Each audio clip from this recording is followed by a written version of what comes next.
Student, welcome to emancipation edutech private limited class.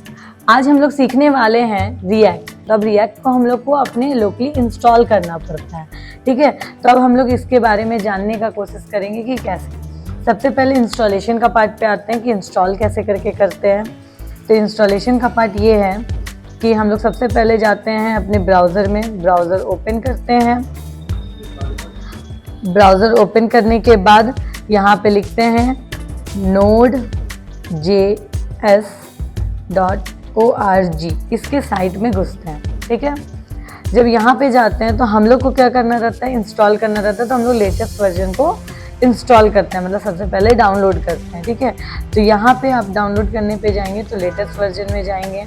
उसके बाद यहाँ पे लेटेस्ट वर्जन में आप यहाँ देख सकते हैं कि बहुत सारा चीज़ आपको डिस्प्ले होगा। अब हम लोग विंडोज़ में जाएंगे, विंडोज़ में चेक करेंगे। जो विंडोज़ का है विंडोज़ इंस्टॉलर, ठीक है, उसको हम लोग इंस्टॉल कर लेंगे।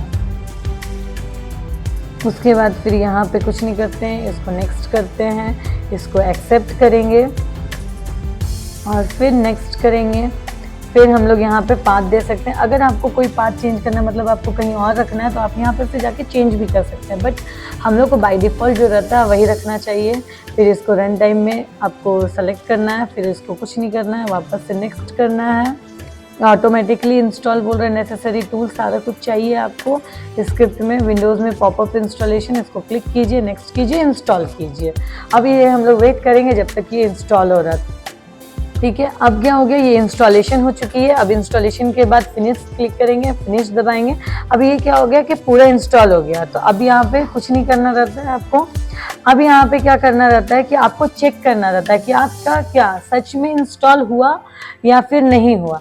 ये देखने के लिए हम लोग को उसका पावर शेल आया, यहाँ पे खुला, लेकिन इसके पावर शेल में हम लोग कुछ भी काम नहीं करेंगे। अब हम लोग अपने वापस जाएंगे अपने CMD पार्ट में। अब अपने CMD पार्ट में जा करके इस चीज़ को चेक करेंगे। CMD विंडोज़ R का क्लिक करने पे शॉर्टकट दबाते हैं तो CMD खुल जाती है।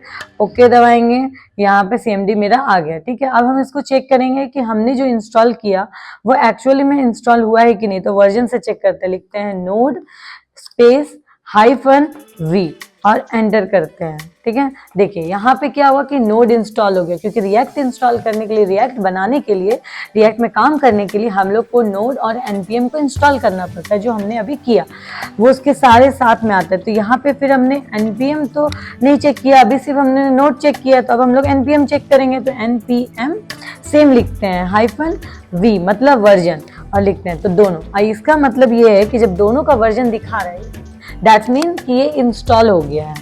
अब हम लोग का इंस्टॉल तो हो चुका है। तो अब हम लोग आते हैं कि हम लोग को एक ऐप बनाना है। तो पहले हम लोग क्या करते हैं कि डिसाइड कर लेते हैं कि हम लोग को कहाँ पे बनाना है अपना ये ऐप, क्योंकि जो मेरा बनेगा वो इस विजुअल स्टूडियो में काम होगा, लेकिन हम लोग को उसके लिए क्या करना पड़ता है कि कहीं पे रखना पड़ता है। जो प्रोजेक्ट हम रखेंगे तो हम लोग D ड्राइव में रखते हैं। C ड्राइव में कभी भी प्रोजेक्ट्स को नहीं रखना चाहिए। उसका एक साइड इफेक्ट ये होता है कि जो भी हम लोग बनाते हैं उसमें नोड पैकेजेस बहुत बड़े अमाउंट में सारे कुछ डाउनलोडेड होते हैं। तो जब उतने बड़े अमाउंट में सब डाउनलोडेड रहेगा तो आपको दिक्कत हो जाएगी, आपका जो सिस्टम है वो स्लो हो जाएगा, वो भरते चला जाएगा। तो इसके लिए हम लोग D ड्राइव का यूज़ करेंगे ताकि हम लोग कुछ भी काम करें, प्रोजेक्ट बनाए, तो वो हम लोग के जो है ऑपरेटिंग सिस्टम में हाँ ना कर पाए। तो यहाँ पे आपका रहा D ड्राइव में अब हमको फोल्डर बनाना है। तो यहाँ से नहीं बना करके हम लोग यहाँ पे डायरेक्टली बना सकते हैं CMD, ठीक है। तो हम लोग कुछ नहीं करेंगे, यहाँ पे ड्राइव चेंज कर देंगे, D ड्राइव में आ गया, ठीक है। कमांड लिखेंगे और D ड्राइव में हम लोग को ऐप बनाना है। तो उसके लिए हम लोग का कुछ कमांड होता है जो npm प्रोवाइड करती है। ये हम लोग का कमांड होता है जो npm प्रोवाइड करती है। हम लोग खुद से कुछ भी नहीं लिखते हैं। कमांड होता है npx, ठीक है। उसके बाद लिखते हैं create-react-app, ठीक है, स्पेस। अब जो भी नाम आपको रखना है, जैसे कि माई फर्स्ट प्रोजेक्ट, ये हम नाम लिखते हैं और ठीक है। उसके बाद हम दबाते हैं एंटर। और अब थोड़ा सा हम लोग क्या करते हैं, समय देते हैं इसको प्रोजेक्ट को, क्योंकि ये जो है सो क्रिएट करने में कुछ समय लगाता है, क्योंकि वो एक डमी प्रोजेक्ट आपको क्रिएट करके देगा जिसमें हम लोग काम करते हैं।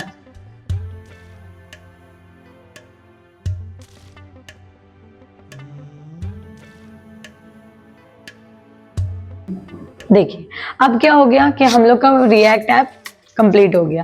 तो अब वो बोल रहा है कि अब आप इस रिएक्ट ऐप को चला के देख सकते हैं। तो रिएक्ट ऐप को चलाने के लिए क्या करते हैं, पहले तो आप उस प्रोजेक्ट के अंदर जाइएगा, क्योंकि अभी हम लोग कहाँ पे हैं, हम लोग डी ड्राइव में, उस प्रोजेक्ट में नहीं है। तो अब हम लोग उस प्रोजेक्ट के अंदर जाएंगे, तो लिखेंगे उसके लिए CD और प्रोजेक्ट का नाम जो आपने दिया था, लिखे और उसके बाद एंटर किए। अब इस प्रोजेक्ट में आगे कुछ नहीं करते हैं, बस हम लोग लिखते हैं npm स्टार्ट। ये मेरा कमांड होता है एक प्रोजेक्ट को चलाने के लिए रिएक्ट में। जैसे ही npm स्टार्ट दबाएंगे वैसे ये क्या करेगा, प्रोजेक्ट को रन करेगा। ये अलाउ मांग रहा है कि ब्राउजर का एक्सेस, हम इसको ब्राउजर का एक्सेस प्रोवाइड करेंगे और हम लोग का ये प्रोजेक्ट देखिए लोकल होस्ट। जब भी सबसे पहले रिएक्ट ऐप चलता है तो उसका पहला लोकल होस्ट हमेशा 3000 होता है। ये मेरा एक डेमो आपको डिस्प्ले हो रहा है, ये मेरा एक प्रोजेक्ट है और इस प्रोजेक्ट को हम लोग देख सकते हैं अपने VS कोड में भी कि क्या है मेरा ये प्रोजेक्ट का स्ट्रक्चर। तो उसके लिए हम लोग को वापस कमांड प्रॉम्प्ट में आना होगा और इसको VS कोड में खोलना होगा। VS कोड में खोलने के लिए क्या करना पड़ता है, इस कंट्रोल शॉर्टकट दबाते हैं Ctrl+C, तो इससे ये टर्मिनल जो अभी आपका खुला हुआ है वो फिलहाल के लिए बंद हो जाएगा। तो यस और नो पूछ रहा है, हमको बंद करना, यस किए ताकि हम उसमें कमांड लिख सकें। अब हम इसमें कमांड लिखेंगे और लिखेंगे कोड स्पेस डॉट। इससे क्या होता है कि जो VS कोड होता है वो डायरेक्टली एक्सेस हो पाता है इस कमांड से।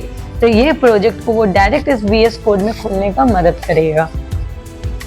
देखिए तो यहाँ पे आ गया ये VS कोड, ये पूछ रहा है आपको, आप एक्सेस दे दीजिए। ये मेरा हुआ स्ट्रक्चर, ये मैंने प्रोग्राम बनाया। प्रोग्राम का नाम देखिए माई फर्स्ट प्रोजेक्ट, और ये नाम के अंदर ये ऑलरेडी इतना कुछ मेरे को प्रोवाइड किया हुआ है, node modules, libraries, public, source file. और इस सोर्स फाइल के अंदर जो डिज़ाइन किए हैं HTML में, जावास्क्रिप्ट, CSS लगा हुआ वो इसी के अंदर है। और ये जो आपको दिख रहा है ऐप फाइल, जैसे app.js आपको दिख रहा है, ये CSS फाइल हुआ, इसका डिज़ाइन हुआ। app.js जो हुआ इसी में ये डिज़ाइन किया गया है, जो आपको वहाँ पे दिख रहा है बाहर में, ये जो ब्राउज़र में आपको डिस्प्ले हो रही है। तो यहाँ पे देखिए जो ब्राउजर में डिस्प्ले हो रही है फिगर, ये आपको लिखा हुआ edit, learn, source, react app, ये सारा कुछ आपका यहाँ पे कोडिंग किया हुआ है जो आप देख पा रहे हैं। ये मेरा बेसिक हुआ रिएक्ट को इंस्टॉल करना, इंस्टॉल करके एक छोटा सा ऐप बनाना। अभी इसके अंदर का कोडिंग जो होता है, अब हम लोग इसके अंदर कुछ भी चेंजेस कर सकते हैं, कुछ भी लिख सकते हैं, कुछ भी कोड कर सकते हैं। जो भी हम लिखेंगे चेंज करेंगे वो वहाँ पे सेव होगा। जैसे इसी को हटा देते हैं, यहाँ पे लिख देते हैं फॉर एग्जाम्पल न्यू, इसको हम सेव करेंगे, इसको हम रन करवाएंगे। अब रन करवाने के लिए वहाँ पे हम लोग कमांड प्रॉम्प्ट का यूज कर रहे थे। अब हम बार बार यहाँ तो नहीं जाएंगे इस जगह पे रन करवाने के लिए, तो अब इसको हम हटा देते हैं। हम लोग क्या करते हैं, डायरेक्ट VS में काम कर सकते हैं। VS में भी दिया रहता खुद का टर्मिनल, ये हुआ टर्मिनल, न्यू टर्मिनल। अब यहाँ पे देखिए मेरा क्या हुआ, जो कमांड प्रॉम्प्ट में आप काम कर रहे थे वो डायरेक्ट हम लोग यहाँ इसका कमांड प्रॉम्प्ट में काम कर सकते हैं। पावर शेल बोला जाता है इसके लिए। हम लोग यहाँ से भी कमांड प्रॉम्प्ट ऐड कर सकते हैं, लेकिन हम ऐसा नहीं करेंगे न्यू टर्मिनल। अभी मेरे को प्रोवाइड मिला हुआ है ऑलरेडी इसका टर्मिनल, यहाँ पे बस कुछ ही नहीं करेंगे, जो हमने बताया वहाँ पे सेम यहाँ पे भी चलाएंगे npm स्टार्ट। बस इसको यहाँ पे रन करेंगे इस प्रोजेक्ट को। तो अब हम लोग यहाँ पर से डायरेक्ट देख सकते हैं रन करके कि जो हमने चेंज किया, यहाँ पे जो मैंने न्यू लिखा है वो न्यू शो हो रहा है कि नहीं। तो यहाँ पे कुछ नहीं करेंगे, यहाँ पे लिखेंगे और फिर लिखेंगे npm स्टार्ट, कमांड देंगे और फिर इसको स्टार्ट कर देंगे। अब ये क्या करेगा, मेरे को डायरेक्ट ब्राउजर में यहाँ से ही रन करके शो करवाएगा जो मैंने वहाँ से किया था। बस ये सक्सेसफुल हुआ। यहाँ पे देखिए ब्राउजर में आ गया और मैंने एडिट की जगह पे यहाँ पे न्यू लिखा, यहाँ पे आपको डिस्प्ले हो रहा है न्यू। तो इस तरह से ये हम लोग क्रिएट कर सकते हैं और ऐप बना सकते हैं रिएक्ट में। ठीक है, ये मेरा बेसिक्स था रिएक्ट का। अब इसके बाद आप जो चाहें वो काम कर सकते। तो आज के लिए बस इतना ही। Thank you for watching this video and any doubts you can comment down below. Okay.